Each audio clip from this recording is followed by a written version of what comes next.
uma estranha realidade. Continue os ensinamentos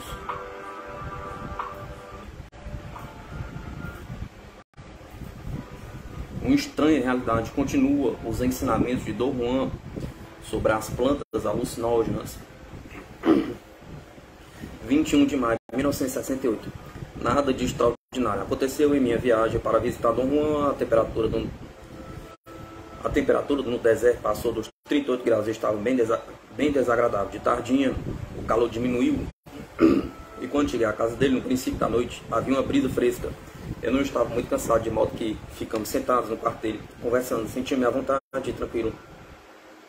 E conversando durante horas. Não foi uma conversa que eu quisesse gravar. Eu não estava realmente procurando encontrar muito sentido, nem descobrir muitos significados. Conversando sobre o tempo, as safras, o neto dele, os índios, Yaquis, o governo mexicano. Contei a Dom Juan o quanto eu apreciava a sensação rara de conversar no escuro. Ele disse que essa declaração se casava bem com meu temperamento falador. Não era fácil para mim gostar de conversar no escuro, pois falar era a única coisa que eu podia fazer nesse momento, enquanto estava ali sentado. Argumentei que era mais do que simples ato de falar que eu precisava, que eu apreciava. Disse que gostava do calor calmante da escuridão que nos envolvia. Perguntou-me o que eu fazia em casa quando estava escuro. Respondi que eu sempre acendia as luzes, então saía para as ruas iluminadas até chegar a hora de dormir. Ah, disse ele, com incredulidade. Pensei que você tivesse aprendido a usar a escuridão. Para que pode usá-la? Perguntei. Ele disse que a escuridão, em suas palavras, a escuridão do dia era o melhor momento para se ver. Frisou a palavra ver como uma inflexão especial. Quis saber o que ele queria dizer com aquilo, mas ele respondeu que já era muito tarde para tratar disso. 22 de maio de 1968. Assim que acordei de manhã, sem qualquer preliminar, disse a Dom Juan que tinha elaborado um sistema para explicar o que ocorrera numa reunião de peyote ou mitote. Peguei minhas anotações e li para ele o que eu tinha feito. Ouvi com paciência enquanto eu lutava para elucidar meu esquema.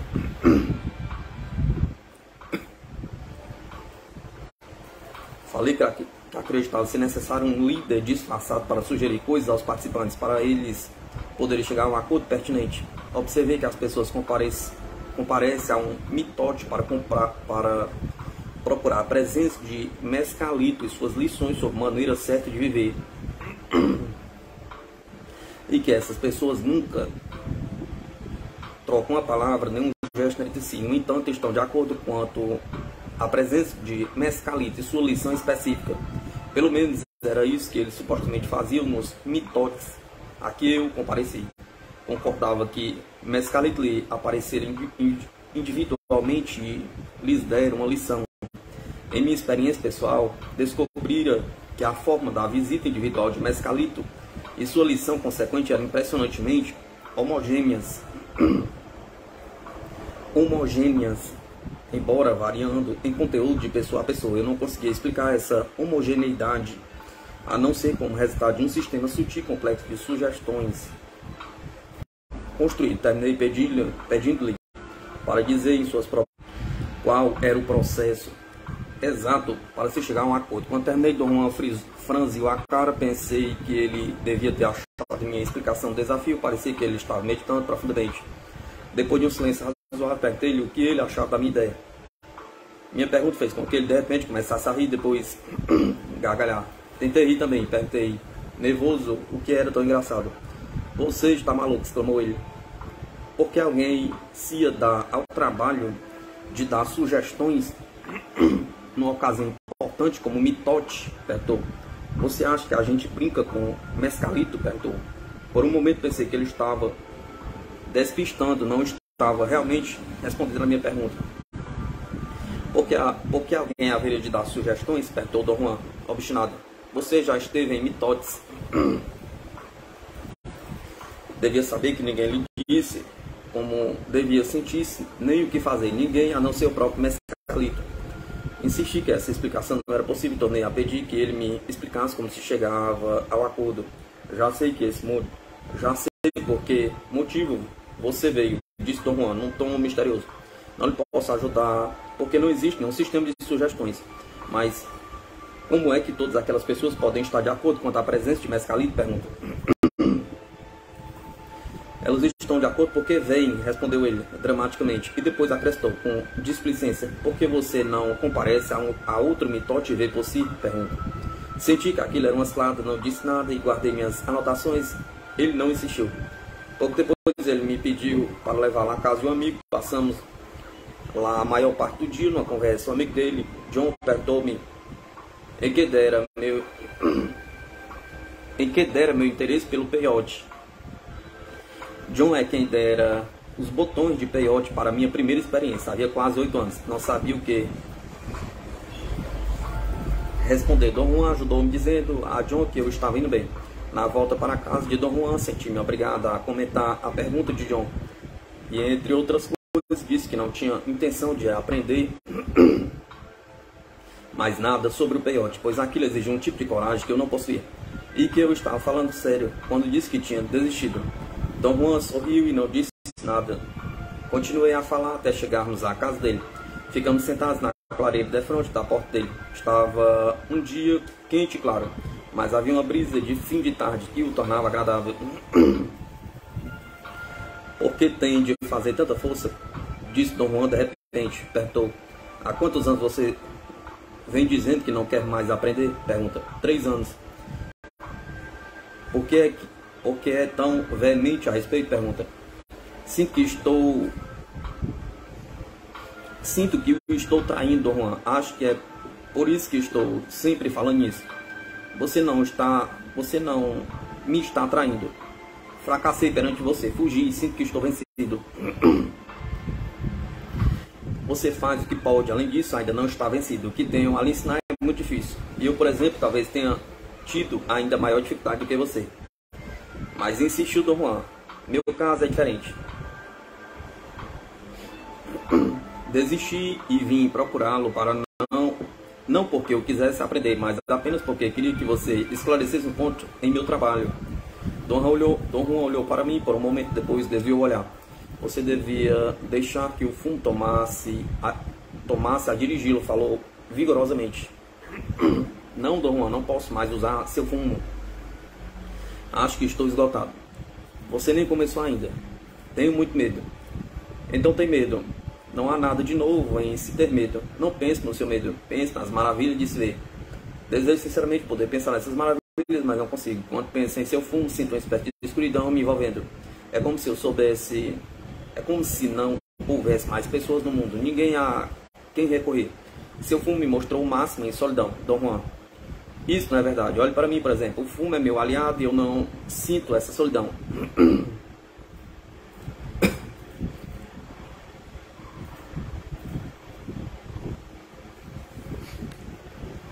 Mas você é diferente. Já venceu seu medo. Dom Juan bateu de leve no ombro. Você não tem medo, disse ele baixinho. Em sua voz havia uma estranha acusação. Está mentindo sobre meu medo, Dom Juan. Tentei. Não estou preocupado com mentiras. Falou com severidade. Estou preocupado com outra coisa. O motivo pela qual você não quer aprender não é porque tem medo, é outra coisa. Insisti muito para que me dissesse o que era. Implorei, mas ele não falou nada.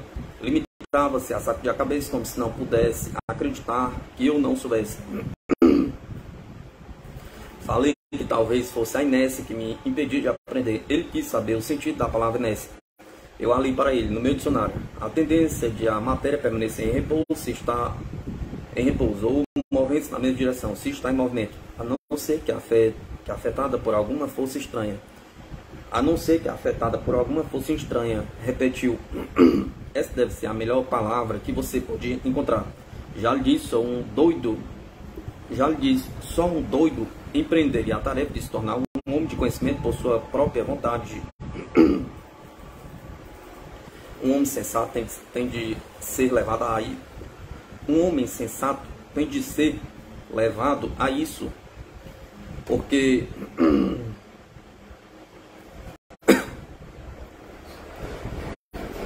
estou certo de que há dezenas de pessoas que de bom grado empreenderiam essa tarefa, disse eu, que parecem boas por fora, mas que vazam no minuto em que são pressionadas, no minuto em que são enchidas de água. Tive de lográ-lo para aprender uma vez, do mesmo jeito que meu benfeitor me enganou. Senão você não teria aprendido tudo o que aprendeu. Talvez esteja na hora de lográ-lo outra vez. O logro a que ele se referia foram um dos pontos mais críticos do meu aprendizado. Ocorreram anos atrás. No entanto, em meu espírito estava tão vívido como se estivesse acabado de acontecer. Por meio de manipulações muito astuciosas, Dom Juan me forçaram um dia a uma confrontação direta e aterradora com uma mulher considerada feiticeira. O choque resultou numa profunda animosidade da parte dela. Dom Juan explorou meu medo da mulher como motivação para continuar com o aprendizado, alegando que eu tinha de aprender mais a respeito da feitiçaria a fim de proteger-me contra seus ataques mágicos. O resultado final do logro dele. Se você está pretendendo apavorar-me de novo com aquela mulher, não volto mais, falei. O riso de Dom Juan foi muito alegre. Não se preocupe, disse ele, tranquilizando-me. Os golpes do medo não funcionam mais. Você não tem mais medo, mas se for preciso, poderá ser logrado. Onde estiver, não precisa estar aqui para isso.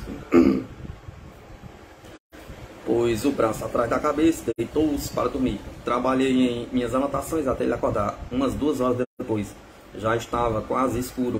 Observando que eu estava escrevendo, sentou-se e sorrindo perguntou se eu tinha resolvido meu problema escrevendo. 23 de maio de 1968. Estávamos conversando sobre Oaxaca. Falei a Dom Juan que certa vez chegara à cidade num dia de feira livre. Diz que dia em que quantidade de índios de toda a região vão para a cidade para vender alimentos e toda sorte de bundigangas. Disse que interessei-me especialmente por um homem que vendia plantas medicinais. Ele tinha um estouro de madeira em que guardava uma quantidade de pontinhos com plantas secas picadas e ficava no meio da rua, com um pontinho entoando uma cantinela muito especial. Aqui tenho, diz ele, para pulgas, moscas, mosquitos e piolhos, também para porcos, cavalos, bodes e vacas. Aqui tenho para todas as doenças do homem. Cachumba, sarampo, reumatismo e gota. Aqui trago para o coração, fígado, estômago, a virilha.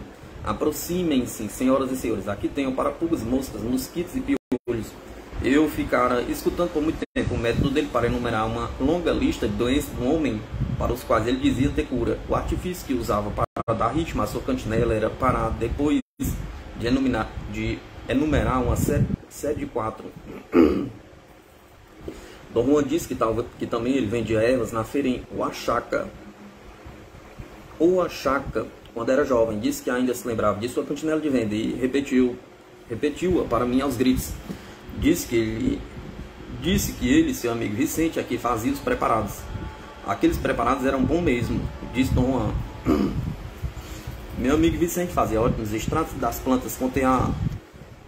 Dom Juan, que uma vez, em uma das minhas viagens ao México, eu conheci o amigo dele, Vicente. Dom Juan apareceu, me espantasse e quis saber mais a respeito. Eu estava passando por Durango na ocasião e lembrei-me de que Dom Juan uma vez me disseram para ir visitar o amigo dele que morava lá. Eu procurei, encontrei e conversei um pouco com ele. Quando fui embora, deu-me um saquinho com as plantas e uma série de instruções para replantar algumas. Parei a caminho da cidade de Águas Calientes. Certifiquei-me de que não havia gente por perto. Durante pelo menos 10 minutos eu vinha vigiando a estrada e os arredores. Não havia nenhuma casa à vista. Meu gato pastava à margem da estrada. Parei no topo de um morrinho. Dali eu podia ver a estrada na frente e atrás. Estava deserto nas 2 direções, até onde minha visão alcançava. Esperei alguns minutos para orientar-me. Lembrei-me das instruções de Dom Vicente. Peguei uma das plantas, caminhei para um campo de cactos do lado leste da estrada e plantei-a como Dom Vicente me ensinara. Tinha comigo uma garrafa de água mineral com a qual pretendia aguar a planta. Tentei abri-la batendo na tampinha com um ferrinho que eu usara para cavar a terra, mas a garrafa explodiu e um caco de vidro feriu meu lábio superior, que começou a sangrar. Voltei ao carro para pegar outra garrafa de água mineral. Quando eu estava tirando da mala, um homem dirigindo uma caminhonete VW parou e me perguntou se eu precisava de socorro. Respondi que estava tudo bem e ele foi embora. Fui aguar a planta e voltei para cá. Quando eu estava a talvez uns 30 metros dele, ouvi vozes. Apressei-me para Apressei-me pela encosta até a estrada e encontrei 3 mexicanos junto do carro, 2 homens e uma mulher. Um dos homens estava sentado no para-choque da frente, tinha seus 30 e muitos anos. Era de estatura mediana e tinha cabelos pretos e crespos. Estava com uma trouxa nas costas, usava calças velhas e uma camisa cor-de-rosa, desbotada e usada. Os sapatos estavam desarrumados e talvez fossem grandes para ele. Parecia largos e incômodos, ele estava suando muito. Outro homem estava a uns 6 metros do carro, era miúdo e mais baixo do que o outro. Seu cabelo era liso, penteado para trás. Ele estava com um embrulhinho e era mais velho, talvez com cerca de 50 anos. Sua roupa estava em melhor estado. Tinha um casaco azul escuro, calça azul clara e sapatos pretos. Não estava suando nada, e parecia distante, desinteressado. A mulher parecia estar na casa dos 40 anos, era gorda, muito morena, trajava capris pretos, um suéter branco e sapatos pretos pontudos. Não portava nenhum embrulho, mas estava com um rádio portátil. Parecia muito cansado, seu rosto estava coberto de gotas de suor. Quando me aproximei, o rapaz mais moço e a mulher me abordaram. Queriam condução, respondi que não tinha lugar no carro, mostrei-lhes que o assento traseiro estava totalmente lotado e que realmente não havia lugar algum. O homem sugeriu que, se eu dirigisse devagar, eles poderiam ir, trepados no para-choque traseiro ou deitados no paralama dianteiro. Achei a ideia absurda, mas havia uma tal urgência no pedido deles que fiquei triste e preocupado. Dei-lhes dinheiro para uma passagem de ônibus.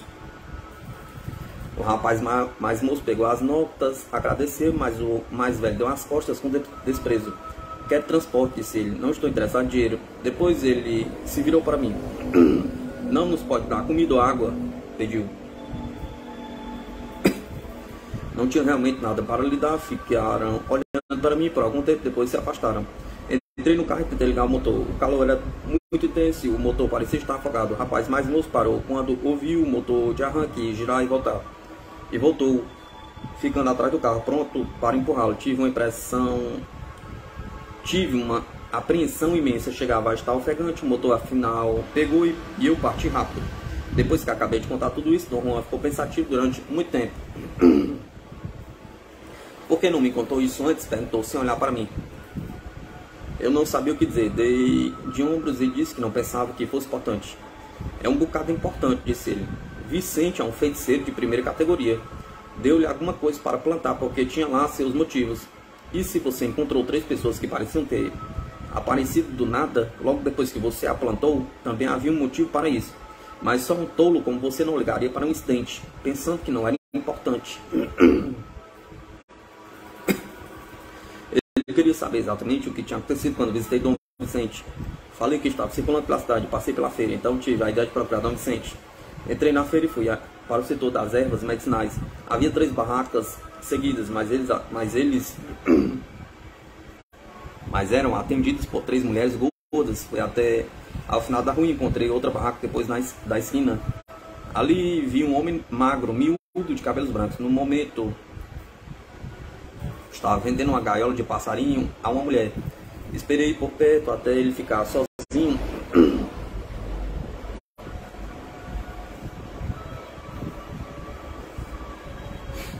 E depois perguntei-lhe se conhecia Dom Vicente Mediano. Ficou olhando para mim sem responder.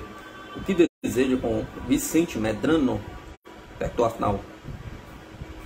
Respondi que tinha ido visitá-lo por um amigo dele. E deu o nome de Dom Juan. O velho olhou para mim um pouco e disse que era Vicente Medrano e que estava às minhas ordens. Convidou-me para sentar. Parecia satisfeito, muito tranquilo e sinceramente simpático. Contei-lhe a respeito de minha amizade com Dom Juan. Senti que se estabeleceu um laço imediato de simpatia entre nós. Disse-me que conhecia Dom Juan desde que era um rapaz de seus 20 anos. Dom Vicente só tinha elogios para Dom Juan. No final da nossa conversa ele disse sim, em tons vibrantes: Juan é um verdadeiro homem de conhecimento. Eu mesmo só tratei resumidamente dos poderes das plantas. Sempre me interessei por suas propriedades curativas. Cheguei a colecionar livros de botânica que vendi há pouco tempo. Ficou calado por um momento, esfregou o queixo umas vezes, parecia estar procurando a palavra certa. Pode-se dizer que eu só sou um homem de conhecimento lírico, disse ele. Não sou como Juan, meu irmão índio. Dom Vicente tornou a calar-se por um momento. Seus olhos estavam vidrados e ele olhava para o chão do meu lado esquerdo. Depois virou-se para mim e disse, quase num sussurro: ó, como voa alto o meu irmão índio. Dom Vicente levantou-se, parecia que nossa conversa terminara.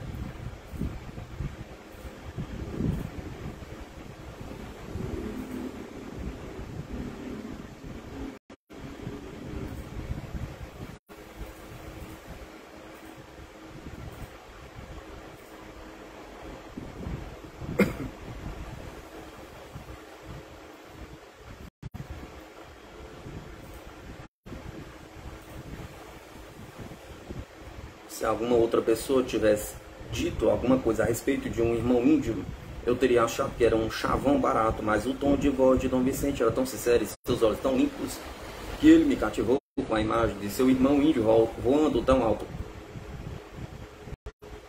E acreditei que ele queria mesmo dizer aquilo. Conhecimento lírico com a conversa, exclamou Dom Juan. Depois que contei a história toda, Vicente é um bruxo. Por que você o procurou, perguntou. Lembrei-me de que ele mesmo é quem me pediram para visitar Dom Vicente. Isso é um absurdo, exclamou teatralmente. Falei que um dia, quando você aprendesse a ver, deveria ir visitar meu amigo Vicente. Foi isso que eu disse. Parece que você não está prestando atenção. Argumentei que não podia haver mal em eu ter conhecido Dom Vicente, que fiquei encantado com as maneiras e a gentileza dele. Dom Juan sacudiu a cabeça de um lado para o outro e no tom meio zombeteiro exprimiu seus espantos diante do que ele chamava minha sorte incrível. Disse que eu ir visitar Dom Vicente era o mesmo que entrar num covil de leões armados com um galho seco. Dom Juan parecia estar agitado e, no entanto, eu não via motivo algum para sua preocupação. Dom Vicente era um belo homem. Parecia tão frágil, seus olhos extremamente impressionantes faziam-no parecer quase etéreo. Perguntei a Dom Juan como é que uma pessoa assim tão bela podia ser perigosa. Você é um raio de um idiota, disse ele por um momento. Fez uma cara severa. Ele em si não lhe causará mal algum, mas conhecer é poder. É uma vez que um homem enverede pelo caminho do conhecimento, não é mais responsável pelo que possa acontecer com aqueles que entram em contato com ele. Devia ter ido visitá-lo quando soubesse o suficiente para se defender. Não dele, mas do poder que ele subjugou e que, aliás, não é dele nem de ninguém. Ao saber que você era meu amigo, Vicente supôs que você soubesse se proteger e depois lhe deu um presente. Parece que deve ter gostado de você e deve ter lhe dado um grande presente e você o jogou fora. Que pena.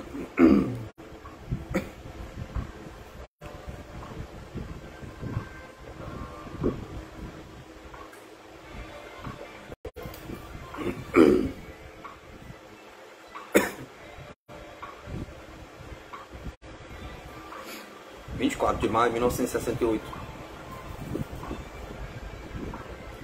Passei o dia apoquentando Dom Juan para me contar a respeito do presente de Dom Vicente. Mostrei-lhe de várias maneiras que ele tinha de levar em conta as nossas diferenças. Disse-lhe que o que era explicável em si para ele podia ser totalmente incompreensível para mim.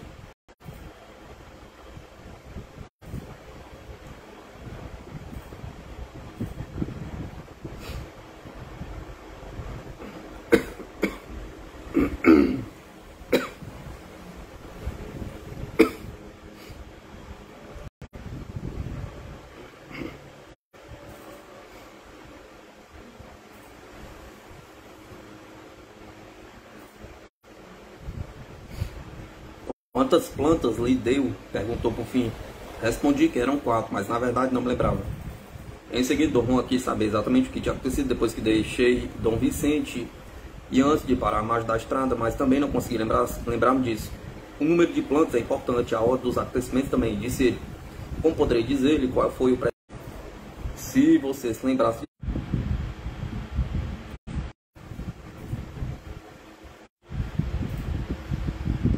você se lembrasse de tudo o que aconteceu, disse ele, eu poderia ao menos dizer-lhe como é que jogou fora seu presente. Dom Juan parecia estar muito perturbado, insistiu impacientemente comigo para eu me lembrar, mas minha memória era um branco quase total. O que acha que eu fiz de errado, Dom Juan? Perguntei, só para continuar a conversa. Tudo, mas eu segui à risca as instruções do Vicente. E daí? Perguntou. Não entende que não tinha significado seguir as instruções dele? Pergunta. Por quê? Perguntei. Porque essas instruções foram dadas para alguém que sabia ver, não para um idiota que se saiu com vida por pura sorte. Fui procurar Vicente sem preparo. Gostou de você e lhe deu um presente. E ele podia facilmente ter lhe custado a vida. Mas por que ele me deu uma coisa tão séria? Perguntei. Se é feiticeiro, devia saber que eu não sei de nada. Mas não, ele não podia ter visto isso. Você parece que sabe, mas na verdade não sabe muita coisa. Falei que estava sinceramente convencido de que nunca deturpara a verdade em relação a mim. Pelo menos não conscientemente. Não quis dizer isso. Se você estivesse tendo a importante, Vicente poderia ter visto o que era. Isso é algo pior do que aparentar o que não é. Quando vejo você me aparece como se soubesse muita coisa. E, no entanto, eu mesmo sei que você não sabe nada. O que é que eu pareço saber, Dom Juan? Perguntei. Segredo do poder, é claro. O conhecimento de um bruxo, de modo que, quando Vicente o viu, ele lhe deu um presente. Você agiu com ele como um cão age com a comida quando está de barriga cheia. Um cão urina na comida quando não quer mais comer. Para outros cães não comeram. Você fez o mesmo com um presente. Agora nunca saberemos o que realmente aconteceu. Perdeu uma grande coisa. Que desperdício.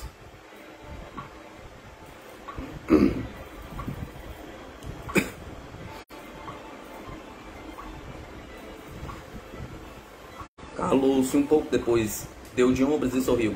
Não adianta reclamar, disse ele. No entanto, é difícil deixar de fazê-lo. Os presentes de poder acontecem tão raramente na vida da gente, são raros e preciosos. Veja-me a mim, por exemplo, nunca ninguém me deu tal presente. Há muito poucas pessoas que eu saiba que já receberam um desses.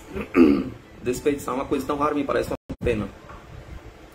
Entendo o que você diz, falei. Há alguma coisa que eu possa fazer agora para recuperar o presente? Apertei. Ele riu e repetiu várias vezes. Para recuperar o presente.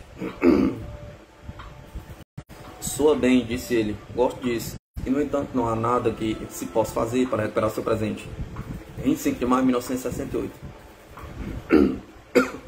Hoje, Dom Juan passou quase o dia todo mostrando-me como montar pequenas armadilhas para animaizinhos. Passamos a manhã quase toda cortando e limpando galinhos.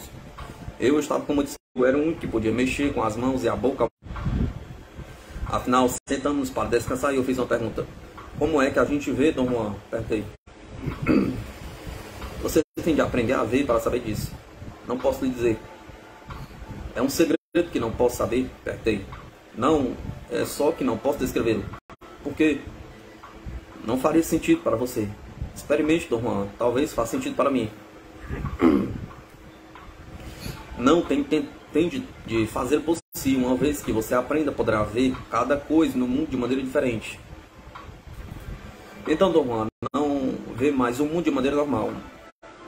Vejo dos dois jeitos. Quando quero olhar para o mundo, vejo da maneira que você vê. Depois, quando desejo vê-lo, olho para ele do jeito que eu sei e percebo de maneira diferente. As coisas são sempre as mesmas. As coisas são sempre as mesmas cada vez que você os vê? Pergunta. As coisas não mudam. A gente é que muda a maneira de olhar, só isso. Quero dizer, Dom Juan, que se você vê, por exemplo, a mesma árvore, ela fica a mesma cada vez que a vê? Pergunta. Não, ela muda e, no entanto, é a mesma. Mas se a árvore muda cada vez que vê, a sua visão pode ser apenas uma ilusão.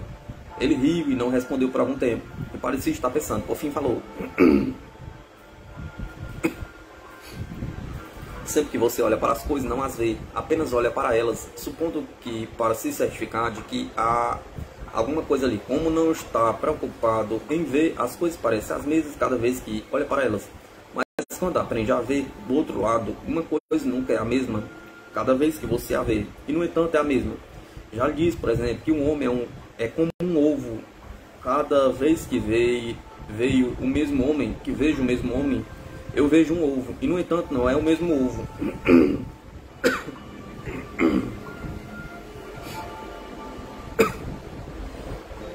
Mas você não poderá reconhecer nada, pois nada é igual. Então qual é a vantagem de aprender a ver? Perguntei. Pode distinguir as coisas, pode ver como realmente são. Não vejo as coisas como realmente são? Pergunta.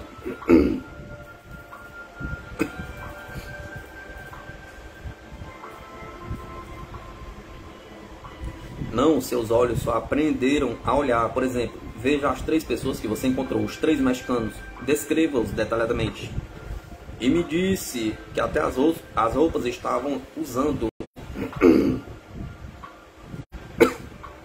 E me disse que até que roupas estavam usando. E isso só me provou que você não os viu em absoluto. Se fosse capaz de ver, teria sabido logo que não eram pessoas. Não eram pessoas, perguntei. O que eram então? Perguntei. Não eram pessoas, só isso. Mas isso é impossível. Eram tal e qual você e eu. Não eram, não, tenho certeza. Perguntei se eram fantasmas, espíritos, nem almas. Traduzi para ele a definição que dava o dicionário Webster para fantasma. O espírito supostamente desincorporado de uma pessoa morta, concebida como aparecendo aos vivos como uma visão pálida, como sombra. E depois a definição de espírito, um ser sobrenatural, especialmente aquele considerado como um fantasma ou como habitando certa região, sendo de certo caráter bom ou mal. Ele disse que talvez pudesse ser considerado espíritos, embora a descrição aqui dele não fosse propriamente adequada para descrevê-los. São guardas de algum tipo? Perguntei. Não guardam nada. São supervisores? Estão nos vigiando? Perguntei. São forças, nem boas nem más, apenas forças que um bruxo aprende a conjurar.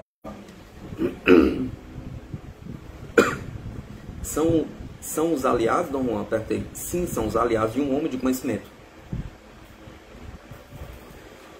Era a primeira vez nos 8 anos de nossas relações que Dom Juan chegara perto de definir o que era um aliado.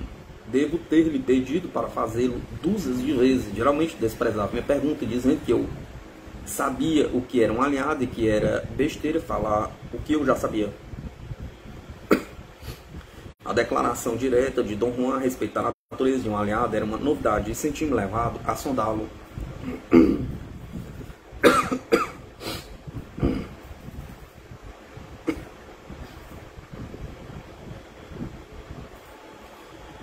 Falou-me que os aliados se encontravam nas plantas, disse eu, no estramônio e nos cogumelos. Nunca lhe disse isso, retrucou ele, com muita convicção. Você sempre tira suas próprias conclusões. Mas escrevi isso em minhas anotações, Dom Juan. Pode escrever o que quiser, mas não me venha dizer que eu falei isso. Lembrei-me que, a princípio, ele me contara que o aliado do benfeitor dele era um estramônio e o seu próprio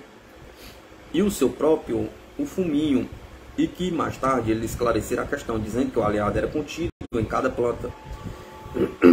Não, isso não está correto, disse ele, franzindo a testa. Meu aliado é o fuminho, mas isso não quer dizer que meu aliado esteja na mistura do fumo, ou nos cogumelos, ou no meu cachimbo. Todos estes têm de ser reunidos para levar ao aliado. E esse aliado eu chamo de fuminho por motivos meus próprios.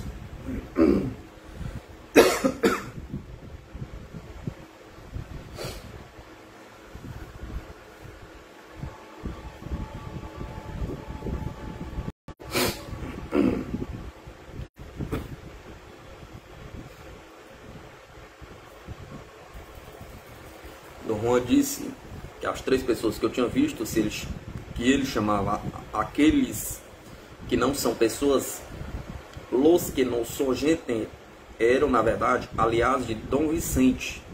Lembrei que ele afirmara que a diferença entre um aliado e Mescalito era que um aliado não podia ser visto, enquanto que Mescalito era facilmente visível.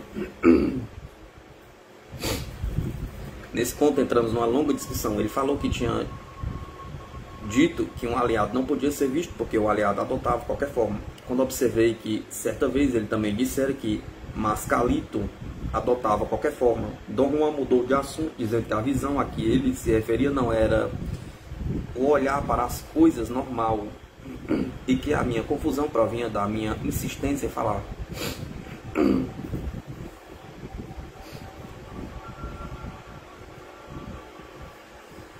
Horas depois, ele mesmo retomou o assunto dos aliados. Senti que ele estava meio aborrecido com as minhas perguntas, de modo que eu não tinha insistido mais. No momento, eu estava me ensinando a fazer uma armadilha para coelhos. Eu tinha que segurar um pau comprido e dobrá-lo o mais possível para ele poder amarrar um cordão nas beiradas. O pau era bem fino, mas assim mesmo era preciso bastante esforço para dobrá-lo. Minha cabeça e meus braços estavam tremendo com o esforço e eu estava quase exausto quando ele afinal amarrou o cordão. Nós nos sentamos e ele começou a falar. Disse que era óbvio para ele que eu não poderia entender nada, a não ser que ele falasse a respeito, e que não se importava com minhas perguntas. Ia contar-me sobre os aliados. O aliado não está no fumo, disse ele. O fumo leva você para onde está o aliado, e quando você se torna um com o aliado, nunca mais precisa fumar. Daí em diante pode chamar seu aliado à vontade e fazê-lo fazer o que você quiser. Os aliados não são nem bons nem maus, mas são utilizados pelos feiticeiros para qualquer fim que eles queiram. Gosto do fuminho como aliado porque ele não exige muito de mim. E constante e justo. Como é que um aliado lhe aparece, Dom Juan? Perguntei. Aquelas 3 pessoas que eu vi, por exemplo, que se assemelhavam a pessoas comuns, como é que lhe pareceriam? Perguntei. Pareceriam pessoas comuns. Então, como pode distingui-lo das pessoas reais? Perguntei. As pessoas reais parecem ovos luminosos quando você as vê. As não pessoas sempre parecem pessoas. É isso que eu quis dizer quando disse que a gente não pode ver um aliado. Os aliados assumem formas diferentes. Parecem cães, coiotes, pássaros, até um amaranto ou qualquer outra coisa. A única diferença é que quando você os vê, eles continuam a parecer exatamente o que fingem ser. Tudo tem o seu jeito de ser quando você vê. Assim como os homens parecem ovos, outras coisas parecem outras coisas, mas os aliados só podem ser vistos na forma que aparentam. Essa forma serve para tapear a vista, isto é, a nossa vista. Um cão nunca é tapeado, nem um corvo. Por que eles haviam de querer tapear-nos? Pergunta. Creio que nós é que somos os palhaços. Nós nos tapeamos. Os aliados apenas tomam a aparência exterior do que estiver por perto, e então pensamos que eles são o que não são. Não é culpa deles que tenhamos ensinado a nossos olhos a só olhar para as coisas. Não sei bem a função deles, Dom Juan. O que é que os aliados fazem no mundo? Perguntei. Isso é o mesmo que me perguntar o que é que nós homens fazemos no mundo. Não sei mesmo. Estamos aqui, é tudo. E os aliados estão aqui, como nós. E talvez estivesse aqui antes de nós. Como antes de nós, Dom Juan? Apertei. Nós homens nem sempre estivemos aqui. Quer dizer neste país ou aqui no mundo? Apertei. Começamos outra longa discussão nesse ponto. Dom Juan disse que para ele só havia um mundo, o lugar onde ele punha os pés. Perguntei-lhe como sabia que nem sempre estivemos no mundo. Muito simples, disse ele. Nós homens conhecemos muito pouco acerca do mundo. Um coiote sabe muito mais do que nós. Um coiote quase nunca se ilude com as aparências do mundo. E como é que os pegamos e matamos? Perguntei. Se não se enganam com as aparências, como é que morrem com tanta facilidade? Perguntei. Dom Juan ficou olhando fixo para mim até que fiquei encapulado. Podemos apanhar ou envenenar ou atirar no coiote, falou. Seja qual for o meio que usamos, o coiote é presa fácil para nós, porque não conhece as maquinações humanas. Se o coiote sobrevivesse, porém, pode estar certo de que nunca mais o apanharíamos.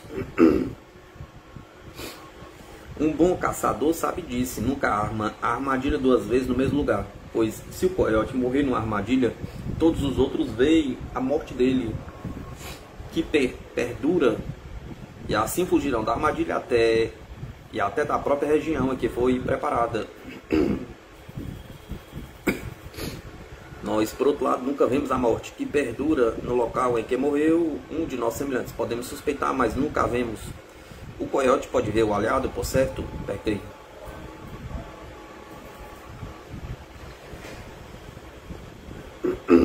Como é que o aliado parece ao coiote? Perguntei.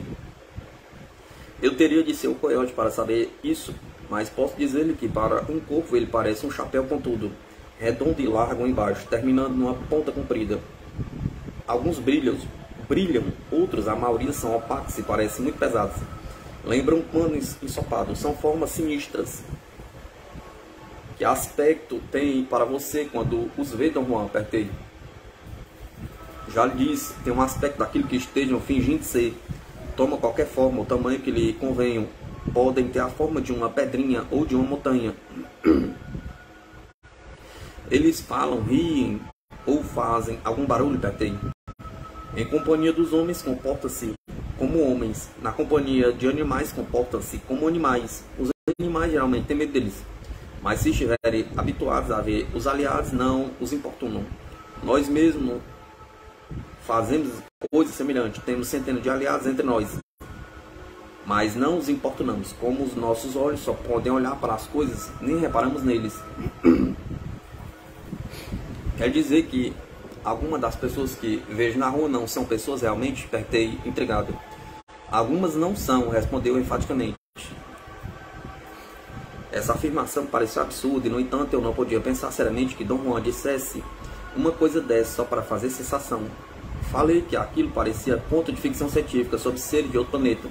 Ele argumentou que não se importava com o que parecesse, mas que algumas pessoas nas ruas não eram pessoas.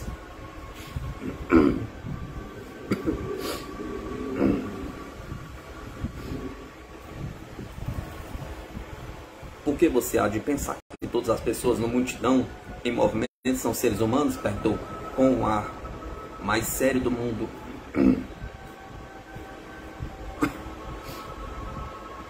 Eu não sabia realmente explicar porquê, a não ser que estava acostumado a acreditar nisso como um ato de fé de minha parte.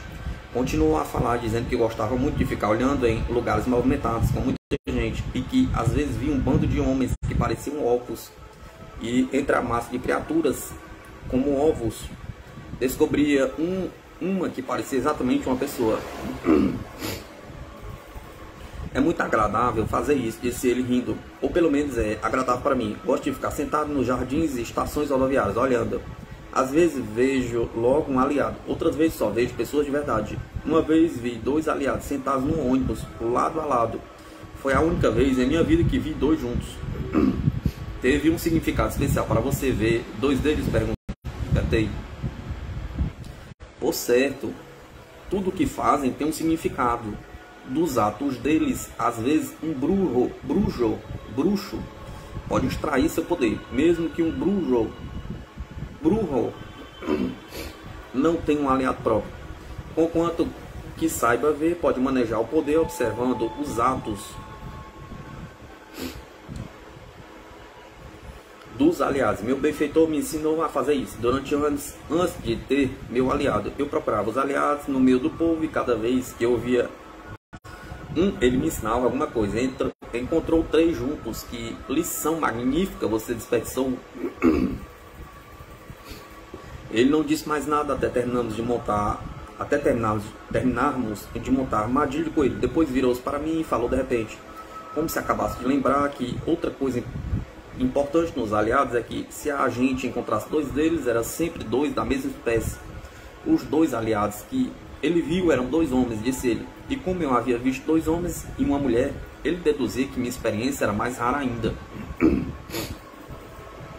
Perguntei se os aliados podiam apresentar-se como crianças, se as crianças podiam ser de sexo diferente ou do mesmo, se os aliados se apresentavam como pessoas de raça diferentes, se podiam aparecer como uma família composta de um homem, uma mulher e uma criança. E por fim perguntei-lhe se ele já tinha visto um aliado dirigindo um carro ou um ônibus.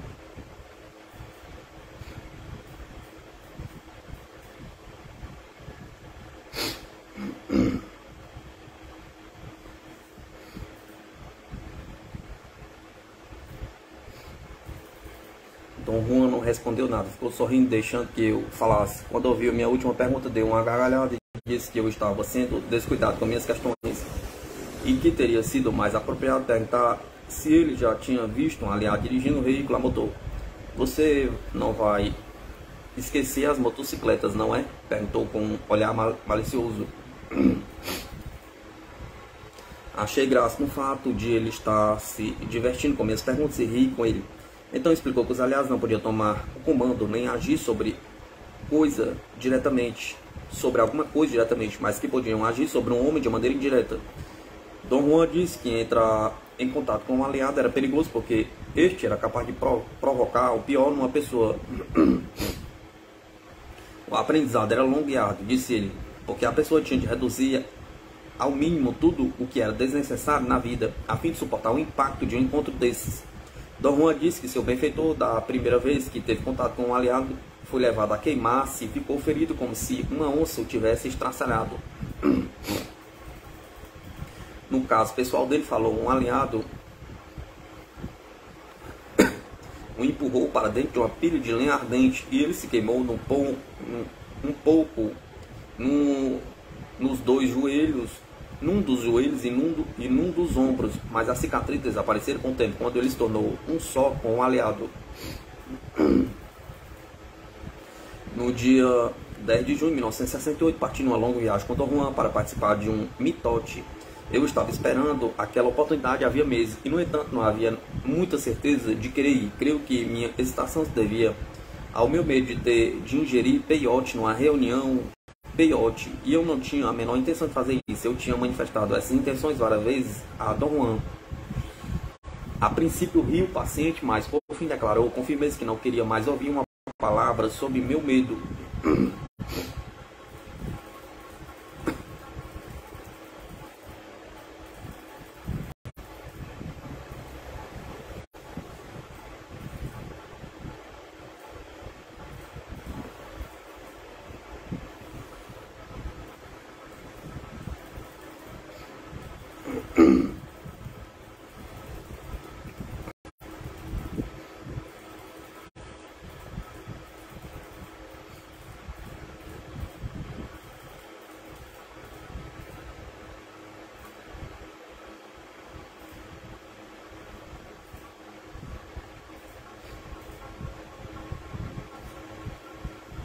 No que me diz respeito, o mitote era o terreno ideal para eu verificar o esquema que tinha elaborado.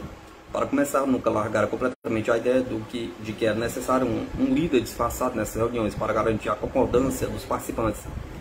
De algum modo, tinha a impressão de que Dom Juan desprezara minha ideia por motivos próprios, pois ele achava mais eficaz explicar tudo o que ocorreria no mitote.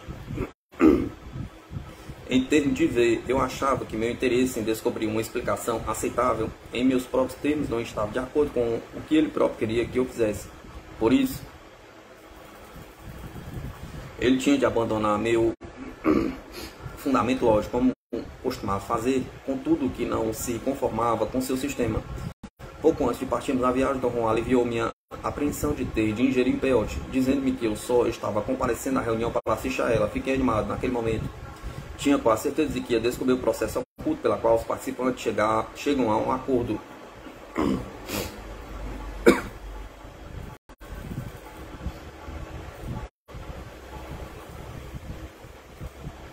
Era de tarde quando partimos. O sol estava quase no horizonte, sentia no pescoço. Desejei ter uma cortina de vidro traseiro no carro. Do topo do morro eu descortinava um vale imenso. A estrada era como uma fita negra estendida no chão, subindo e descendo por morro sem fim.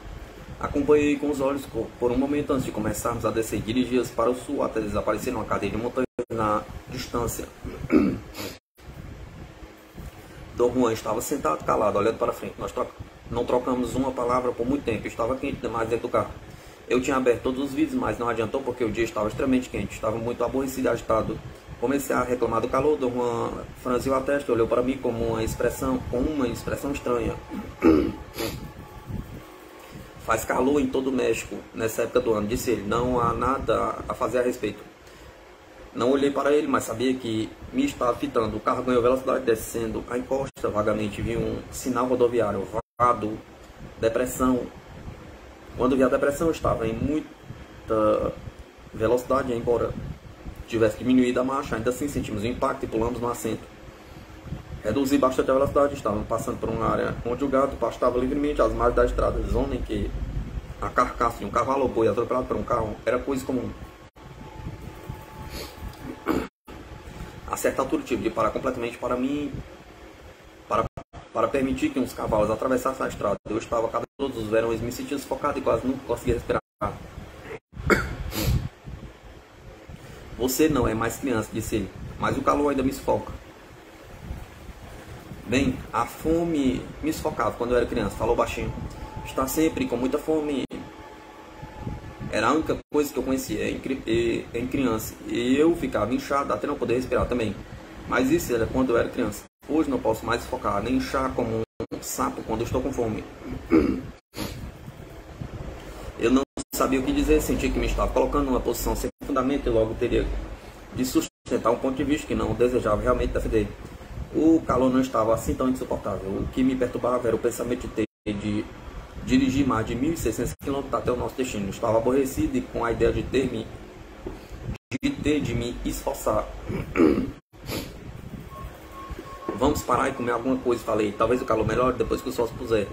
Dom Juan olhou para mim sorrindo e disse que não havia cidades limpas por uma grande distância, que eu sabia e que ele sabia que eu tinha o hábito de não comer nos barracos de beira de estrada. Não tem mais medo de diarreia? Perguntou. Eu sabia que ele estava sendo sarcástico e, no entanto, ele tinha uma expressão séria e, ao mesmo tempo, indagadora. Do jeito que você age, falou, é de pensar que a diarreia está à espreita ali fora, esperando que salte o carro para assaltá-lo. Está numa situação difícil. Se escapar do calor, a diarreia vai acabar pegando. O tom de Dom Juan era tão sério que comecei a rir. Então seguimos em silêncio por muito tempo. Quando chegamos a uma parada de caminhões chamada Los Vidros, já estava bem escuro. Dom Juan gritou no carro. O que é que há para comer hoje? Gritou. Carne de porco, gritou uma mulher lá de dentro. Por causa de você, espero que o porco tenha sido atropelado na estrada hoje, disse-me Dom Juan rindo. Saltamos do carro, a estrada era cercada de ambos os lados por cadeias de montanhas baixas que pareciam ser a lava solidificada de alguma gigantesca erupção vulcânica. Na escuridão, os picos negros e dentados se destacavam contra o céu, como enormes muros ameaçadores de cacos de vidro. Enquanto comíamos, disse a Dom Juan que estava vendo porque o local se chamava Vidro. Disse que para mim o nome era obviamente devido à forma de cacos de vidro das montanhas.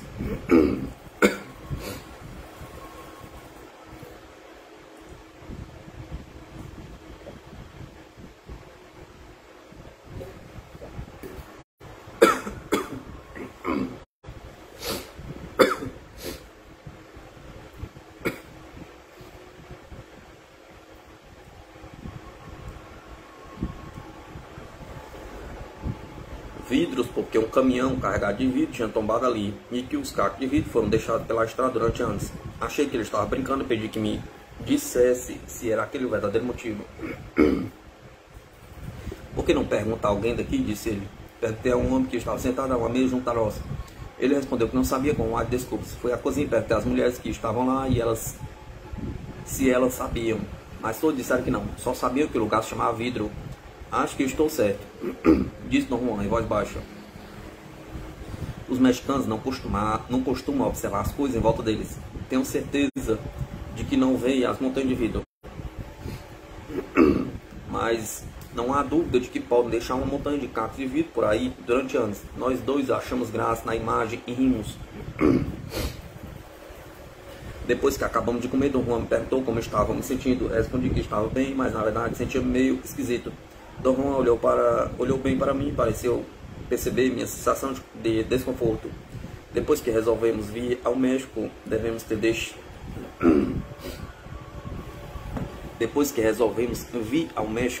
devia ter deixado.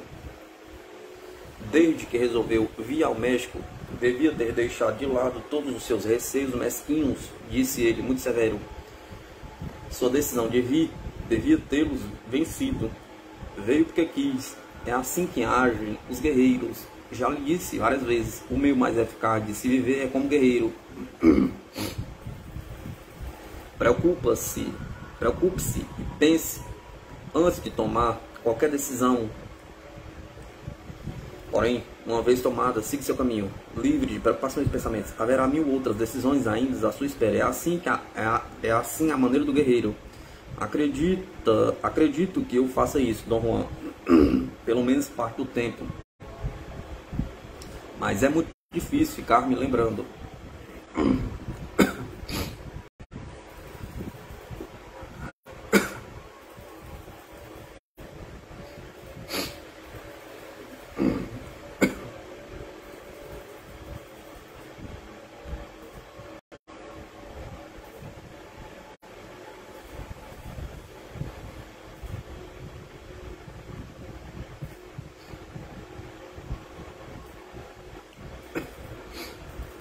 Um guerreiro pensa em sua morte quando as coisas se turvam. Isso é ainda mais difícil, Dom Juan. Para a maioria das pessoas, a morte é muito vaga e remota. Nunca pensamos nela. Por que não? Por que pensar? Apertou. Muito simples, disse ele. Porque a ideia da morte é a única coisa que modera os nossos espíritos.